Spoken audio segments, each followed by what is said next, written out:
Hi everyone, another day, another update. And yes, we are going to keep working on this artificial intelligence project to make AI more accessible to more people. All right, so today we're gonna mostly kind of like keep making progress with two topics that we've already covered in the past.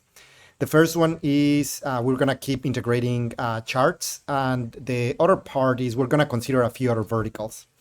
Right, so kind of like recap, this is how the application launch screen is looking. And, like a few months ago or weeks ago, we were landing directly into the application. And now we want to kind of like encourage users to explore a few things before they actually land on the application. So you can think of this as an example. And the example that we've been working on is Bitcoin prediction, price prediction, just to pick one particular vertical.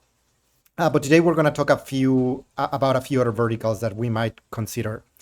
But anyways, so kind of like starting with the charts, I mentioned that I've been integrating work from Natalia. And yeah, so I think some of the ones that I haven't finished and they are now completed, for instance, the histogram, which, like it renders a histogram and you can set a threshold. And I believe we also haven't covered the bubbles, maybe. Yeah, so part of the day was just mostly, making sure that they work properly. And I started integrating the heat map, which it currently doesn't use any data, so the data is not, like doesn't work yet, but like just making sure that it renders properly. And the other one is the Sankey diagram, which again currently it only uses like dummy data, so it's not actually plugged to the application. So that's something that I would have to work on tomorrow. And the other part that I work on is perhaps not super interesting, but I had to work on a few bug fixes related with the drag and drop. I actually remember it might have been yesterday or 2 days ago that I dragged something and the pipeline didn't do what it was supposed to do. And this was related with identifiers not being tracked properly. Anyway, so perhaps not super interesting to mention what I work on, but just mostly kind of like a little bit of bug fixes. And then I kind of like spend some time considering two more verticals, and this would be similar to the vertical that we consider about Bitcoin, but like maybe on different spaces or areas.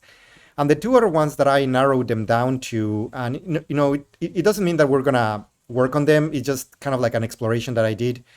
So the first one I found this tool called followeranalysis.com.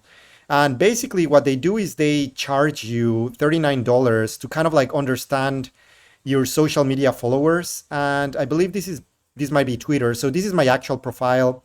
So it tells you how many tweets you've done, like how many likes, your name, like I don't even know what is the bottom one. Followers, last date. Oh, okay. How many followers you've gotten on the last 24 hours? This must be wrong. Yeah. Anyways, so but apparently they also sell a report with like where you can download your followers and you can see like the image URLs and separate CSV files. So apparently, actually, this is just downloading your data from Twitter. So I don't know, like like I've mentioned that it would be cool to do some Twitter analysis or whatever.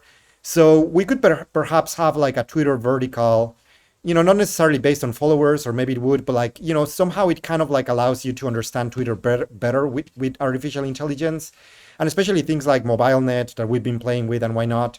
I didn't went farther than that, just kind of like considering is like, okay, like we could build something that is like a full-on vertical. So like if you're learning about AI, you can, like put the application to some use and then perhaps like modify it or something.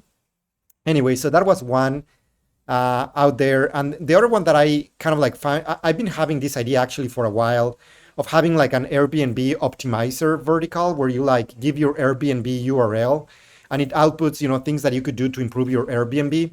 And actually what I end up finding out, like I was just looking, hey, is there other people doing a tool similar to this, right? And I actually found out that there is this site called Optimize My Airbnb. And yeah, like apparently, I believe this person worked previously um, like yeah, apparently it worked on Airbnb and it looks super interesting. So it's actually great. And then actually, when I was looking at this, like, it actually seems that a bunch of people, well, it seems like the way that they work, the way that the startup works is like they have different models, but all of them seem to be like static reports that the owner of this site, who I believe his name is Danny, like manually kind of like creates. So I actually ended up sending him a message, and it seems that he actually just replied. And I sent the message first on LinkedIn, and then I sent it directly on. Yeah, so actually I'm gonna try to email him because I think it would be really interesting rather than us building our own platform, which I wasn't aware that this actually works, and that it already exists. So I was thinking of building my own. But like I look at this, and like actually the reports look pretty great, and I think we could help Danny like kind of like automate them. And like maybe this can be kind of like our first customer, and we'll just put a bunch of effort to help out. Or I don't know, I haven't thought it through, but like I rather yeah, it seems that I have now Danny's email, and I'll just probably contact him and try to find some time just to see, hey, can we help you? This looks super interesting. I think we can work together on something.